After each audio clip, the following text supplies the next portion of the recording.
2018ರಲ್ಲಿ ರೀನಾ ಮೂಲಕ ಪರಿಚಯ ಆಗಿದ್ದಂತಹ ಕೆಜಿಎಫ್ ಬೆಡಗಿ ಶ್ರೀನಿಧಿ ಶೆಟ್ಟಿ ನಮ್ಮ ಜೊತೆಗಿದ್ದಾರೆ. ಸೊ ಅವ್ರನ್ನ ಮಾತಾಡಿಸ್ತಾ ಹೋಗ್ತೀನಿ. ಮೊದಲಿಗೆ ಕಂಗ್ರಾಚುಲೇಷನ್ ಹಿಟ್ 3ಗೆ ಮೂಲಕ ಮತ್ತೆ ಬರ್ತೀನಿ. Thank you so much. ಹೇಗಿದ್ದೀರಾ ನೀವು? ನಾನು ಚೆನ್ನಾಗಿದ್ದೀನಿ. ನೀವು? ನಾನು ಚೆನ್ನಾಗಿದ್ದೀನಿ. ನಾನು ಸಿನಿಮಾ ಬಗ್ಗೆಗಿಂತ ಒಂದಿಷ್ಟು ವಿಚಾರಗಳು ನೀವು ಪದೇ ಪದೇ ನಮಗೆ ಸಿಗಲ್ಲ, ಆ ಕಾರಣಕ್ಕೆ ಹೇಳ್ತಾ ಇದ್ದೀನಿ. ಕೆಜಿಎಫ್ ಆದ ನಂತರ ನೀವು ಕಂಪ್ಲೀಟಾಗಿ ಕನ್ನಡ ಇಂಡಸ್ಟ್ರಿಗೆ ಫೋಕಸ್ ಮಾಡ್ತಾರೆ ಅಂತ ತುಂಬ ಜನ ಅಂದ್ಕೊಂಡಿದ್ರು. ಬಟ್ ಏನಾಯಿತು ಶ್ರೀನಿಧಿ ಶೆಟ್ಟಿ ಲೈಫಲ್ಲಿ ಅಂತ? ಏನಿಲ್ಲ, ಆ್ಯಸ್ ಅನ್ ಆರ್ಟಿಸ್ಟ್ ನನಗೆಲ್ಲ ಎಲ್ಲ ಇಂಡಸ್ಟ್ರಿಯಲ್ಲಿ ಎಲ್ಲ ಮೂವೀಸಲ್ಲಿ ಕೆಲಸ ಮಾಡಬೇಕು. ಬಟ್ ಆಬ್ವಿಯಸ್ಲಿ ಎಲ್ಲೋ ನನ್ನ ಸಾಫ್ಟ್ ಕಾರ್ನರ್ಸ್ ಒಂದು ಕನ್ನಡ ಮೂವಿ ಇರಲೇಬೇಕು ನನ್ನದು. ಇವಾಗ ನಾನೇನು ತಮಿಳು ತೆಲುಗು ಎಲ್ಲ ಮಾಡ್ತಾಯಿದ್ರು, ಒಂದು ಪಕ್ಕದಲ್ಲಿ ಒಂದು ಕನ್ನಡ ಇರಲೇಬೇಕು ಅಂತ ನಂದು ಆಸೆ. ಆ್ಯಂಡ್ ಕೆ ಜಿ ಎಫ್ 1 ಮತ್ತು 2 ಆದಮೇಲೆ ಅದೇ ಸ್ವಲ್ಪ ಸಮಯ ನನಗೆ ವರ್ಕೌಟ್ ಆಗಬೇಕಲ್ಲ, ನನಗೂ ಕತೆ ಇಷ್ಟ ಆಗಬೇಕು, ನಾನು ಆ ಪಾತ್ರ ಮಾಡಬೇಕು ಅಂತ ಅದು ನನಗೆ ಎಕ್ಸೈಟ್ ಮಾಡಬೇಕು, ಆ ಕ್ಯಾರೆಕ್ಟರ್ ಆ ವರ್ಲ್ಡಲ್ಲಿ I should be part of it ಅಂತಲೂ ನಂಗೆ ಅನಿಸ್ಬೇಕು. ಸೊ ಆ ಥರ ಯಾವುದೂ ನನಗೆ ಸ್ಕ್ರಿಪ್ಟ್ ವರ್ಕೌಟ್ ಆಗಿಲ್ಲ, ಅದಕ್ಕೆ ಆ ಗ್ಯಾಪ್ ಬಂದುಬಿಡ್ತು. ಅದಾದಮೇಲೆ ಬಂದಿರೋ ಕತೆಗಳಲ್ಲಿ ಚೆನ್ನಾಗಿರೋದು ಕತೆನೇ, ನಂಗೆ ಇಷ್ಟ ಆಗಿರೋ ಕತೆಗಳನ್ನು ನಾನು ಮಾಡಬೇಕಲ್ಲ. ಐ ಶುಡಂಟ್ ರಿಗ್ರೆಟ್ ಯಾಕೆ ಇದು ಮಾಡಿದೆ, ಇದು ಮಾಡಬಾರ್ದಿತ್ತು, ಸುಮ್ಮನೆ ಪ್ರೆಷರಲ್ಲಿ ಬಂದು ಮೂವೀಸ್ ಮಾಡಬೇಕು ಅಂತ ಮಾಡೋಕ್ಕೆ ಹೋಗಬಾರ್ದು ಅಂತ ನನ್ನದೊಂದು ಭಾವನೆ. ಸೊ ಅದಾಗಿ ಬಂದಿರೋದು ನೆಕ್ಸ್ಟ್ ಮೂವಿ ತೆಲುಸುಕದ hit 3. These were the good movies that ನನಗೆ ಇಷ್ಟ ಆಗಿತ್ತು, ನನಗೆ ಮಾಡಬೇಕು ಅಂತ ಆಸೆ ಆಗಿತ್ತು. ಅದ್ರ ಮಧ್ಯದಲ್ಲಿ ಒಂದು ಸುದೀಪ್ ಅವ್ರ ಮೂವಿನೂ ಒಂದಿತ್ತು. ಅದು ಸದ್ಯಕ್ಕೆ ಇವಾಗ ಅಫಿಷಿಯಲ್ ಆಗಿ ಪ್ರೊಡಕ್ಷನ್ ಹೌಸ್ ಅದನ್ನು ಅಪ್ಡೇಟ್ ಕೊಡಬೇಕು, ಅದು ಏನಾಗಿದೆ ಅಲ್ಲಿ. ನಾವು it's taken a back seat ಅನ್ನಿಸುತ್ತೆ. ಸೊ ಎಲ್ಲ ಇಂಡಸ್ಟ್ರಿಯಲ್ಲಿ ಕೆಲಸ ನಿಮಗೆ ಖುಷಿ ಅಲ್ವಾ? ನಿಮ್ಮ ಕನ್ನಡದ ಹುಡುಗಿ ಎಲ್ಲ ಕಡೆನೂ ಹೋಗಿ ಕೆಲಸ ಮಾಡಿದ್ರೆ it's a good thing. So okay, Srinidhi ಶೆಟ್ಟಿಗೆ ಚೂಸಿ ಆಗಿದ್ರು ಕೂಡ ಒಂದು ಕಡೆ ಗಾಂಧಿನಗರದಲ್ಲಿ ಮಾತು ಸ್ಪ್ರೆಡ್ ಆಗೋಕ್ಕೆ ಶುರುವಾಗಿತ್ತು. ರೆಮ್ಯುನರೇಷನ್ ಹೈ ಕೇಳ್ತಾ ಇದ್ದಾರೆ ಶ್ರೀನಿಧಿ ಶೆಟ್ಟಿ ಅಂತ. ಸೊ ಇವತ್ತು ಕ್ಲಾರಿಟಿ ಕೊಡೋದಿದ್ರೆ? ತುಂಬ ಲೇಟಾಗಿ ಕ್ಲಾರಿಟಿ ಕೇಳ್ತಾ ಇದ್ದೀರಾ ಈ ವಿಷಯದಲ್ಲಿ. 3 ವರ್ಷ ಆದಮೇಲೆ ಆ ರೂಮರ್ ಬಂದಿರೋದು ಮಾಧ್ಯಮದಿಂದನೇ. ನನಗೆ ಗೊತ್ತಿಲ್ಲ ಅದು ಎಲ್ಲಿಂದ ಬಂತು.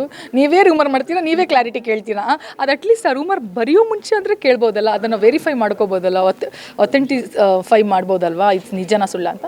ಅದೆಲ್ಲ ಸುಳ್ಳು. ಸುಮ್ಮನೆ ಆ ಥರ ಎಲ್ಲ ಹೊಸಬ್ರಿಗೆ ನ್ಯೂ ಕಮರಿಗೆಲ್ಲ ಯಾರಾದರೂ ಕೊಡ್ತಾರಾ? ಆ ಥರ ಎಲ್ಲ ಆಲ್ರೆಡಿ ಒಂದಿಷ್ಟು ವರ್ಷ ಇರುವವರೆಗೂ ಇವಾಗಲೂ ಆ ನಂಬರ್ ಮ್ಯಾಚ್ ಆಗೋಕ್ಕೆ ಎಷ್ಟು ಟೈಮ್ಸ್ ಆಗುತ್ತೆ ಅದೆಲ್ಲ ಬರೀ ನಿಮಗೂ ಗೊತ್ತು ರೂಮರ್ಸ್, ಎಲ್ರಿಗೂ ಗೊತ್ತು ರೂಮರ್ಸ್. ಬಟ್ ಇತ್ತು ಆ ಥರ, KGF ಮಾಡಿದ್ದಾರೆ ಅದಕ್ಕೆ ಹಿಂಗೆ ಇಷ್ಟು ತೆಕ್ಕೋತಾರೆ ಅಷ್ಟು ತೆಕ್ಕೋತಾರೆ ಅಂತ. ಆ ಥರ ಎಲ್ಲ ಏನೂ ಇಲ್ಲ. ಒಂದು ಕಡೆ ಮಾತು ಇತ್ತು, ಕನ್ನಡ ಇಂಡಸ್ಟ್ರಿಯಲ್ಲಿ ಅವಕಾಶಗಳು ಸಿಗದ ಕಾರಣ ಶ್ರೀನಿಧಿ ಶೆಟ್ಟಿ ತಮಿಳು ಇಂಡಸ್ಟ್ರಿಗೆ ಹಾರಿದ್ರು, ಅಲ್ಲಿ ಕೊಬ್ರಾ ಸಿನಿಮಾ ಮಾಡಿದ್ರು ಅನ್ನೋ ಒಂದು ಮಾತು. ಸೊ ಇವತ್ತು ಅದ್ರ ಬಗ್ಗೆ ಮಾತಾಡೋದಾದ್ರೆ ಇದೂ ಒಂದು ದೊಡ್ಡ ಮಿಸ್ ಇಂಟರ್ಪ್ರಿಟೇಷನ್. ಏನಂದರೆ ಕೋಬ್ರಾ KGF 2 ಆದಮೇಲೆ ಮಾಡಿರೋದಂತ ಅಲ್ಲ, ತಪ್ಪು. ಕೋಬ್ರಾ ನಾನು ಸೈನ್ ಮಾಡಿರೋದು 2019 KGF 2 ಇನ್ನೂ ಬಂದೇ ಇರಲಿಲ್ಲ. ಸೊ KGF 1 ಆದ ತಕ್ಷಣ ಕೋಬ್ರಾ ಸೈನ್ ಮಾಡಿರೋದು. ಅದು ಏನಕ್ಕೆ ಮಾಡಿರೋದು ಅಂದರೆ ನಾನು ವಿಕ್ರಮ್ ಸರ್ ಅವ್ರು ತುಂಬ ದೊಡ್ಡ ಫ್ಯಾನ್. ನಾನು ಬೆಳಿತಿರುವಾಗ ಅನ್ಯನ್ ನೋಡಿದ್ದೆ, ಎಲ್ಲೋ ಒಂದು ಮನಸ್ಸಲ್ಲಿತ್ತು ಅವ್ರ ಜೊತೆ ಕೆಲಸ ಮಾಡಬೇಕು ಅಂತ. ಆ್ಯಂಡ್ ದೆನ್ ಆ ಡೈರೆಕ್ಟರ್ ಅವ್ರದ್ದು ಪ್ರೀವಿಯಸ್ ಕೆಲಸನೂ ನನಗೆ ತುಂಬ ಇಷ್ಟ ಆಗಿತ್ತು. ಈ ಮೈಕಲ್ ನಾಡಿಕಲ್ ಅಂತ ತುಂಬ ಚೆನ್ನಾಗೇ ಮಾಡಿದರು ಆ ಮೂವಿನ. ಸೊ ನನಗೆ ಆ ಟೈಮಲ್ಲಿ ಆ ಸಂದರ್ಭದಲ್ಲಿ ಆ ಕತೆ, ಹೀರೋ, ಡಿರೆಕ್ಟರ್ ಅವ್ರ ಜೊತೆ ಎಲ್ಲರ ಜೊತೆ ಒಂದು ಕೆಲಸ ಮಾಡಬೇಕಿತ್ತು. ಸೊ ಆ ಮೂವಿ ತಗೊಂಡೆ.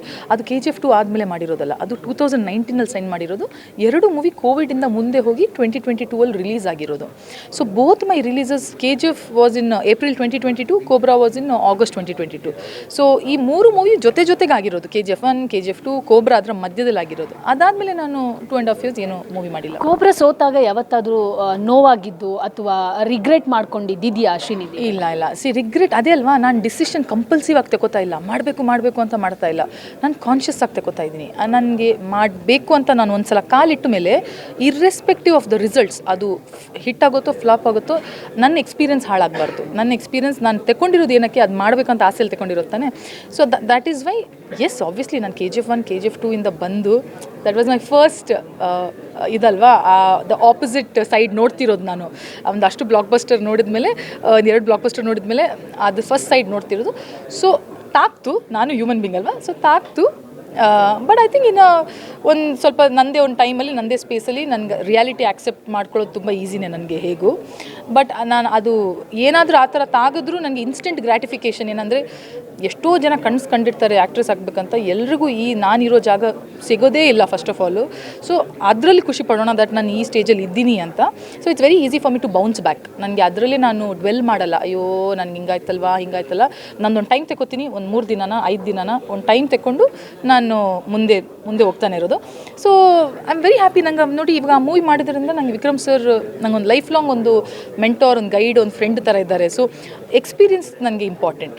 ರಿಸಲ್ಟ್ಸು ಇಂಪಾರ್ಟೆಂಟೇ, ಬಟ್ ಅದು ಬೈ ಪ್ರಾಡಕ್ಟ್, ಅದು ಸೆಕೆಂಡ್ರಿ. ನಾನು ಮಾಡುವಾಗ ನಾನು ಖುಷಿಯಾಗಿ ಮಾಡಿದ್ದೀನೋ ಇಲ್ವೋ, so I am very happy. ಇಷ್ಟು ಗ್ಯಾಪ್ಗಳಲ್ಲಿ 2 ವರ್ಷ 3 ವರ್ಷ ಗ್ಯಾಪ್ ನಿಮ್ಮ ಜೀವನಕ್ಕೆ ಏನಾದರೂ ಬದಲಾವಣೆ ತಂದಿದೆಯಾ ಸದ್ಯಕ್ಕೆ ಅಂತ? ಯಾಕಂದರೆ ಕುಗ್ಗು ಹೋಗೋದಿರುತ್ತೆ ಒಂದಿಷ್ಟು ಟೈಮು, ಆ ಥರ ಶ್ರೀನಿಧಿ ಶೆಟ್ಟಿ ಯಾವತ್ತಾದರೂ ಆಗಿದ್ದಿದೆಯಾ ಅಂತ? ಇಲ್ಲ ಐ ಮೀನ್ ಕುಗ್ಗೋಗಿರೋದು ನಮ್ಮ ಅಮ್ಮ ತೀರೋದಾಗ, that is the biggest dip that I have. ಅದನ್ನು ಬಿಟ್ಟರೆ ಎಲ್ಲ ನನಗೆ ಅಷ್ಟು ಅರಿವಿದೆ, ಎಲ್ಲ ಇಟ್ಸ್ ಆಲ್ ಎಕ್ಸ್ಟರ್ನಲ್ ಅಂತ. ಸ್ವಲ್ಪ ದೈವ ಭಕ್ತಿ, ದೇವ್ರ ಭಕ್ತಿ, ಸ್ಪಿರಿಚುವಾಲಿಟಿ ಸ್ವಲ್ಪ ಎಲ್ಲ ಇದೆ ನನ್ನ ಒಳಗಡೆ. ಸೊ ನನಗೆ ಗೊತ್ತು, ಅದು ಹೇಳ್ತಾರಲ್ಲ, ದೇವ್ರ ಕೃಪೆ ಇಲ್ಲದೆ ಒಂದು ಎಲೆನೂ ಹಿಂಗೆ ತಿರುಗಲ್ಲ ಅಂತ. ಸೊ ಗಾಡ್ಸ್ ಗ್ರೇಸ್ ಇರಬೇಕು, ಯಾವುದಕ್ಕಾದ್ರೂ ಒಂದು ಡಿವೈನ್ ಗ್ರೇಸ್ ಇರಬೇಕು. ಸೊ ಕುಗ್ಗೋದು ಆ ಥರ ಕುಗ್ಗಿದ್ರು ನಾನು ಮತ್ತೆ ಬೌನ್ಸ್ ಬ್ಯಾಕ್ ಆಗ್ತೀನಿ. ಸೊ ನನಗೆ ಅದ್ರಲ್ಲಿ ಪ್ರಾಬ್ಲಮ್ ಇಲ್ಲ. I am very happy. ನಾನು ಎಲ್ಲಿದ್ದೀನೋ ಅಲ್ಲಿ ನನಗೆ 2 ವರ್ಷ ಏನಿಲ್ಲಾದರೂ ಫ್ಯಾಮಿಲಿ ಜೊತೆ ಒಳ್ಳೆ ಟೈಮ್ ಸ್ಪೆಂಡ್ ಮಾಡೋಕ್ಕೆ ಸಿಕ್ತು. ಆ್ಯಂಡ್ ದೆನ್ ಇವಾಗ ಹಿಟ್ ನೋಡಿ, ಇಷ್ಟು ಒಳ್ಳೆ ಮೂವಿಯಿಂದ ಡೆಬ್ಯೂ ಆಗ್ತಾಯಿದೆ ತೆಲುಗುವಲ್ಲಿ ನಾನಿ ಅವ್ರ ಜೊತೆ. ಇನ್ನು ಕನ್ನಡ ಮೂವೀಸು ಮಾಡಬೇಕು, ಎಲ್ಲ ಮೂವೀಸು ಮಾಡಬೇಕು. ಆ್ಯಸ್ ಅನ್ ಆರ್ಟಿಸ್ಟ್ ನನಗೆ ಎಲ್ಲ ಎಕ್ಸ್ಪೀರಿಯೆನ್ಸ್ ಮಾಡಬೇಕು, ಎಲ್ಲ ಬ್ಯಾರಿಯರ್ಸ್ ಬ್ರೇಕ್ ಮಾಡಿ ಬೇರೆ ಥರ ಸ್ಟೋರೀಸ್ ಮಾಡಬೇಕು. So hopefully. ಮದುವೆ ವಿಚಾರಕ್ಕೆ ಬಂದರೆ ಶ್ರೀನಿಧಿ ಶೆಟ್ಟಿ ಪ್ಲ್ಯಾನಿಂಗಲ್ಲಿದ್ದಾರಾ ಹೇಗೆ? ಇಲ್ಲ, ಸದ್ಯಕ್ಕೆ ಏನು ಪ್ಲ್ಯಾನ್ ಇಲ್ಲ. ಮದುವೆ ಪ್ಲ್ಯಾನ್ ಏನಿಲ್ಲ, ಆರಾಮಾಗಿದ್ದೀನಿ. ನಾನು ಇಬ್ಬರು ಅಕ್ಕಂದಿರು ಮದುವೆ ಆಗಿ ಮಕ್ಕಳು ಮಾಡಿದ್ದಾರೆ.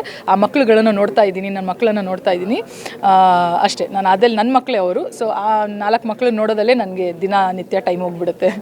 ಬಿಲ್ಲರಂಗ ಭಾಷಾ ಅದರಲ್ಲಿ ನೀವಿದ್ದೀರಾ ಅನ್ನೋ ಒಂದು ಮಾತು ಎಲ್ಲೆಡೆ ಹರಿದಾಡ್ತಾ ಇದೆ. ಸೊ ಒಂದು ಡ್ಯಾನ್ಸಲ್ಲಿ ನೀವು ಕೂಡ 3 ಜನ ಸ್ಟೆಪ್ ಹಾಕ್ತೀರಾ ಹೀರೋಯಿನ್ಸಲ್ಲಿ, ಅದರಲ್ಲಿ ನೀವು ಕೂಡ ಒಬ್ಬರು ಅನ್ನೋ ಒಂದು ಟಾಕ್ಸ್ ಹರಿದಾಡ್ತಿರುವಂಥದ್ದು. ಅದಕ್ಕೆ ಕ್ಲಾರಿಟಿ ಕೊಡೋದಾದರೆ, ಇದರ ಜೊತೆಗೆ ಸುದೀಪ್ ಸರ್ ಜೊತೆ ಸೈನ್ ಮಾಡಿರುವಂಥ ಸಿನಿಮಾ ಎಲ್ಲಿಗೆ ಬಂತು, ಅದು ಟಾಕ್ ಎಲ್ಲಿದೆ ಅಂತ? ಬಿಲ್ಲರಂಗ ಭಾಷಾದು ಏನು ಇದಾಗಿಲ್ಲ. I am not in talks with that. So ಅದು ನಂಗೆ ಗೊತ್ತಿಲ್ಲ ಅದ್ರ ಬಗ್ಗೆ. ಆ್ಯಂಡ್ ಸುದೀಪ್ ಅವ್ರದ್ದು ಅದು ಅನೌನ್ಸ್ಮೆಂಟ್ ಆಗಿರೋದು, ಅವ್ರದ್ದು ಅನೌನ್ಸ್ಮೆಂಟ್ ಆಗಿದೆ, ನಂದು ಅನೌನ್ಸ್ಮೆಂಟ್ ಆಗಿತ್ತು. ಅದನ್ನು ಬಿಟ್ಟರೆ ನನ್ನ ಕಡೆಯಿಂದ ನನಗೇನು ಅಪ್ಡೇಟ್ ಗೊತ್ತಿಲ್ಲ. ಐ ಮೀನ್ ಪ್ರೊಡಕ್ಷನ್ ಅವರೇ ಅಪ್ಡೇಟ್ ಕೊಡಬೇಕು. ಸೊ ಅದಿನ್ನೂ ಅದೇ ಥರ ಇದೆ. ಯಾವ ಸ್ಟೇಜಲ್ಲಿ ನಾವು ಇತ್ತೋ, ಸ್ಟಾರ್ಟಿಂಗ್ ಸ್ಟೇಜಲ್ಲಿ ಒಂದು ಮೂವಿ ಆಗುತ್ತೆ ಅಂತ, ಆ ಸ್ಟೇಜಲ್ಲೇ ಇದೆ. ಸೊ ನಂಗೆ ಗೊತ್ತಿಲ್ಲ ಅದ್ರದ್ದು ಏನು ಆ ಕಡೆ ಅದು ಮುಂದೆ ಹೋಗುತ್ತೋ ಯಾವ ಥರ. We have to wait for the production house ಅದ್ರ ಬಗ್ಗೆ ಮಾತಾಡೋಕ್ಕೆ. ನಾನಿ ಜೊತೆಗೆ ತೆಲುಗಲ್ಲಿ ನೀವು ಡೆಬ್ಯೂ ಆಗ್ತಿದ್ದೀರಾ, ಎಷ್ಟು ಭರವಸೆ ಇದೆ ಸಿನಿಮಾ ಮೇಲೆ? ಸೊ ಹೆಂಗಿದೆ ಹೋಪ್ಸ್? ಇಲ್ಲೂ ಕೂಡ ಸೂಪರ್ ಡೂಪರ್ ಆಗುತ್ತೆ ಅಂತ ನಿಮಗೆ ಕಾನ್ಫಿಡೆಂಟ್ ಇದೆಯಾ? ಲೈಕ್ ಐ ಸೆಡ್ ರಿಸಲ್ಟ್ಸ್ ನಮ್ಮ ಕೈಯಲ್ಲಿಲ್ಲ. ಕೆಲಸ ಮಾಡೋದು ನಮ್ಮ ಕೈಯಲ್ಲಿದೆ, ಅದ್ರ ರಿಸಲ್ಟ್ಸ್ ನಮ್ಮ ಕೈಯಲ್ಲಿಲ್ಲ. ಬಟ್ ನಾನಿ ಅವ್ರ ಜೊತೆ ಅವರೇ ತುಂಬ ವಯಸ್ಸಾಗಿ ಅವ್ರ ಚಾಯ್ಸಸ್ ಎಲ್ಲ ತುಂಬ ಅದ್ಭುತವಾಗಿರುತ್ತೆ. ಸೊ ಅರ್ಧ ನನ್ನ ಕೆಲಸ ಅಲ್ಲೇ ಹೋಯ್ತು. Because if he is a part of this movie ಅಂದರೆ ಆ ಮೂವಿಗೆ ಏನೊಂದು ವ್ಯಾಲ್ಯೂ ಇದೆ, ಒಂದು ಅರ್ಥ ಇದೆ. ಬಟ್ ಅವ್ರು ಕಾನ್ಫಿಡೆಂಟ್ ಆಗಿದ್ದಾರೆ, ತುಂಬ ಚೆನ್ನಾಗಿ ಮೂಡ್ ಬಂದಿದೆ ಅಂತ, ಜನರಿಗೂ ಇಷ್ಟ ಆಗುತ್ತೆ ಅಂತ ಅನ್ಕೋತೀವಿ. ಕೊನೆಯದಾಗಿ, ಕನ್ನಡದ ಯಾವ ಹೀರೋ ಜೊತೆ ನಿಮಗೆ ನೆಕ್ಸ್ಟ್ ಪ್ರಾಜೆಕ್ಟ್ ಬೇಕು ಅನ್ನೋ, ಸುದೀಪ್ ಸರ್ ಬಿಟ್ಟು ಯಾರ ಜೊತೆ ಬೇಕು ಅನ್ನೋ ಆಸೆ ಇದೆ? ಸೊ ಯಾವ ಪ್ರೊಡಕ್ಷನ್ ಜೊತೆ ಕೆಲಸ ಮಾಡಬೇಕು ಅನ್ನೋ ಹಂಬಲ ಇದೆ? ನಾನು ಆ ಥರ ಎಲ್ಲ ಯಾವುದು ಲಿಸ್ಟ್ ಮಾಡಿಲ್ಲ, ಪ್ರೊಡಕ್ಷನ್ ಹೌಸಸ್ಸು ಅದು ಇದು ಅಂತ. ನನ್ನ KGF ಅದಾಗೆ ಬಂದಿರೋದು ದೇವ್ರ ಕೃಪೆಯಿಂದ. ಇವಾಗ ನೋಡಿ, ಸುದೀಪ್ ಅವ್ರದ್ದೊಂದು ಇತ್ತು ಅಂತ ಒಂದು ಮನಸ್ಸಲ್ಲಿದೆ. ಸೊ ಅದೊಂದು ಚೆನ್ನಾಗಿ ಯಾವ ಪ್ರಾಜೆಕ್ಟ್ ಆದರೂ ಒಂದು ಚೆನ್ನಾಗಿ ಸುದೀಪ್ ಅವ್ರ ಜೊತೆ ಕೆಲಸ ಮಾಡೋದು ಆಪರ್ಚುನಿಟಿ ಸಿಗಲಿ ಅಂತ ಭಾವಿಸ್ತೀನಿ. ಇನ್ನೂ ತುಂಬ ಜನ, ಯಶ್ ಅವ್ರ ಜೊತೆ ಆಲ್ರೆಡಿ ಮಾಡಿದ್ದೀನಿ, ಬಟ್ ಇನ್ನೂ ಮಾಡೋಕ್ಕೂ ನಂಗೆ ಖುಷಿನೇ. ರಕ್ಷಿತ್ ಶೆಟ್ಟಿ ಅವರಿದ್ದಾರೆ, ರಿಷಬ್ ಶೆಟ್ಟಿ ಅವರು ಇದ್ದಾರೆ, ತುಂಬ ಜನ ಇದ್ದಾರೆ. ಸೊ ನೇಮ್ಸ್ ತಗೊಂಡ್ರೆ ಬರೀ ನಾನು ಲಿಮಿಟ್ ಮಾಡ್ತೀನಿ ನನ್ನನ್ನು ಅಷ್ಟೇ, ಇವ್ರ ಜೊತೆ ಕೆಲಸ ಮಾಡೋದು. So I don't take names, let it be limitless, ಎಲ್ಲರ ಜೊತೆ ಕೆಲಸ ಮಾಡೋಣ. Okay, all the best and congrats. Thank you. ನೋಡಿದ್ರಲ್ಲ, ಇದಿಷ್ಟು ಶ್ರೀನಿಧಿ ಶೆಟ್ಟಿ ಮಾತಾಗಿತ್ತು. ಕ್ಯಾಮ್ರಾ ಪರ್ಸನ್ ಸಂದೇಶ್ ಜೊತೆ ದೀಪಿಕಾ, ಪವರ್ ಟಿವಿ, ಬೆಂಗಳೂರು.